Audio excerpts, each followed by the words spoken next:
নমস্কার বন্ধুরা, কেমন আছেন সবাই? আশা করি ভালো আছেন। আমিও খুব ভালো আছি।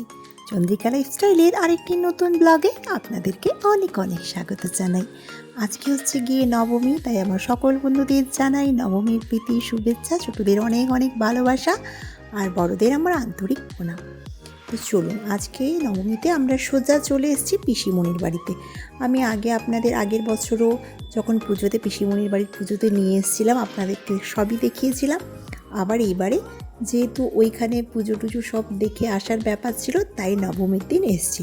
তবে পিসিমণির বাড়িতে 5 দিন পুজো হয়, তারপরে 2 দিন ধরে মহোৎসবের পালন। তো এই মহোৎসবও হবে, তার জন্য আমরা ভাবলাম লাস্টের 3টা দিন ওখানে গিয়েই থাকবো।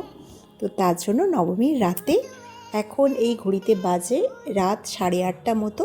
তো আমরা চলে এসেছি 7:30টার সময়। তো এসে একটু ঠাকুর সব দর্শন করলাম। আর এই যে পিসিমণির বাড়িতে খুবই সুন্দর করে ডেকোরেশন হয়েছে, সবই তো আপনাদের দেখালাম। আর এই পুচকিটা কী করে ঢাক বাজাচ্ছে দেখুন।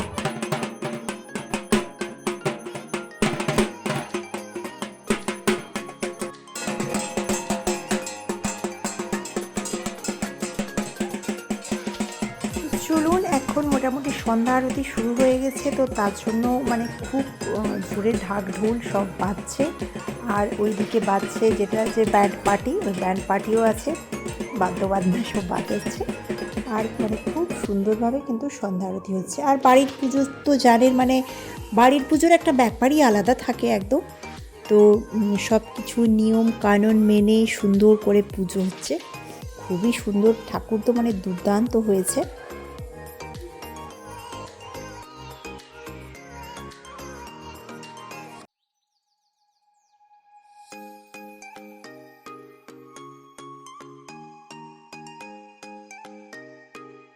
অনেকক্ষণ ধরে দাঁড়িয়ে থাকার পর ভাবলাম যে না, একটু বসা যাক, তাই চলে এসেছি এই যে রুমে। তো একটা ব্ল্যাক কালারের শাড়ি পরেছিলাম, আর এই যে গলারটা দেখছেন, ওটা তো আমি জাস্ট ছাড়তে পারছি না। রোজই ভাবছি কোনো সলিড কালারের ড্রেস পরবো, আর সঙ্গে ওইটা পরে নিলেই ব্যাস, একদম দুর্দান্ত ব্যাপার হয়ে যাচ্ছে ড্রেসের। তারপরের দিন ছিল মহোৎসব, তো তার জন্য এই যে ঠাকুরের আগমন হয়েছে, মহাপ্রভু ঠাকুর এসেছেন পিসিমণির বাড়িতে। তো খুবই সুন্দর ব্যবস্থাপনা করেছেন সবাই মিলে পিসিমণির বাড়িতে। এই যে বৌদি ভাই ওখানে জল ছিটিয়ে আসছে, আর তার পেছনে আসছে ঠাকুর। এইভাবে নিয়ম থাকে। এইবারে বৃষ্টির জন্য কেউই তেমন সাজুগুজু করতে পারেনি জানেন, কারণ এখন তো জানেন যে ড্রেসের পেছনে সবাই কতটা খরচ করে, আর এতটা এক্সপেন্সিভ ড্রেস সব এই কাদা বৃষ্টিতে পরলে যা অবস্থা হবে তার জন্য সবাই যে যেমন বাড়ির ড্রেসে ছিল ওইভাবেই সবাই আছে। এবার শুরু হয়ে গেছে আগে থেকেই নাম কীর্তনের পালা, আর ওইদিকে হবে একটু আসর কীর্তন। তো আমরা ওইগুলোই জাস্ট দেখবো এখন বসে বসে। বৃষ্টিতে ভিজে চুল সবার একদম থেপলে গেছে, আর সঙ্গে আমারটাও তাই হয়েছে। আর কেউ ভালো ড্রেস তেমন পরেনি, যেহেতু পুরো যেখানে ঘর তোলার জন্য যাওয়া হয় ওইখানটায় প্রচুর পরিমাণে কাদা। তো তার জন্য কেউ আর তেমন ভালো ড্রেস পরেনি, যে যা পরেছিল মোটামুটি ধোয়া পরিষ্কার ড্রেস পরেছে। আর যেহেতু আমি যাইনি, তার জন্য আমি ভালো করে ড্রেস আপ করে চুপচাপ বসছিলাম। আর যেহেতু প্যান্ডেল জবরদস্ত করে হয়েছে, তো ভেতরে জল ঢোকার কোনো প্রবলেম হবে না। তো বাইরে কিন্তু প্রচুর পরিমাণে বৃষ্টি হচ্ছে। তো আজকে রাতটা তো আজকে সারা দিনটাই কেটে গেল বৃষ্টিতে। এত বৃষ্টি হয়েছে, চারিদিকে পুরো জল ভর্তি হয়ে গেছে জানেন। কী হারে যে বৃষ্টি হচ্ছে সে বলতে পারবো না। পরের দিন সকালে আবার আপনাদের সঙ্গে দেখা হচ্ছে।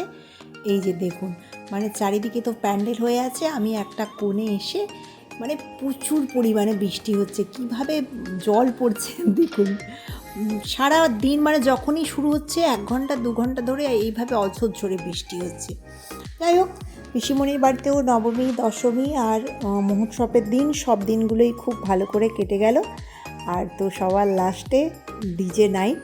তো সবাই ওই দিন কী হয়, বাড়ির পুজো তো সারা মাসটা ধরুন খাটাখাটনি চলতে থাকে, কারণ পুজোর 5টা দিন যাতে সবাই আনন্দ করতে পারে তার জন্য কিন্তু আগে থেকে সব কিছু ব্যবস্থাপনা করার জন্য সবাই খাটাখাটনি করতে থাকে, লাস্টের দিন একটু এনজয়।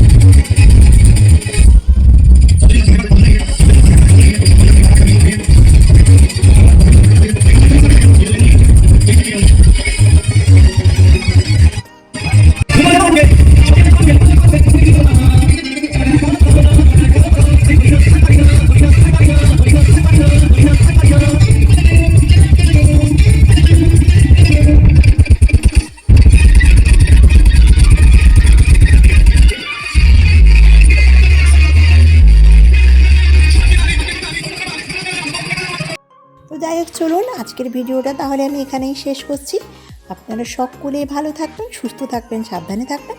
ব্লগটা কেমন লাগলো অবশ্যই আমাকে একটা কমেন্ট করে জানাবেন। ভালো লাগলে প্লিজ একটা লাইক করে দেবেন।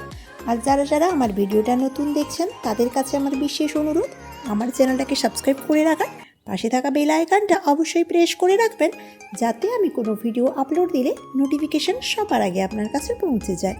তো চলুন, সবাইকে আরেকটিবার সকলে ভালো থাকবেন, সুস্থ থাকবেন, সাবধানে থাকবেন।